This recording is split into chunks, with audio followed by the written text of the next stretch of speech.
সবচেয়ে মজার কথা কি জানেন, কোনো বান্দা যদি নিজে থেকে চায় আমি পরিবর্তন হব, সে ছেলে হোক কিংবা মেয়ে হোক, সে যদি অন্তর থেকে সে যদি এতটুক চায় আমি পরিবর্তন হব, আল্লাহ পাকও তাকে পরিবর্তন হওয়ার জন্য সাহায্য করেন। কত বেনামাজ এখন নামাজি হয়েছে জানেন? সুবহানাল্লাহ। কত নামাজ এখন তাহাজ্জুদ ওয়ালা হয়েছে, হাজার হাজার আছে। এক সময় নেশা করতো এমন ছেলে, এখন 5 ওয়াক্ত নামাজি হয়েছে এমনও আছে। সুইসাইড করতে গিয়ে ফেরত এসেছে।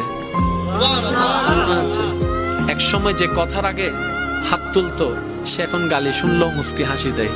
তো বন্ধুর একদিন তাকে জিজ্ঞেস করে, কিরে নেতা, তুই না কথা বলার আগে হাত তুলতি? তখন সে বলে, পাগল ছিলাম তখন তুলেছি, বুঝতে পেরেছি ওই জগতে কিছু নাই, আল্লাহর প্রেমের ধৈর্যের জগতে অনেক বড় নিয়ামত আছে। এত বড় বড় সফল ব্যক্তি যদি ছোটবেলায় লাথি খাইতে পারে, আপনি পারবেন না কেন?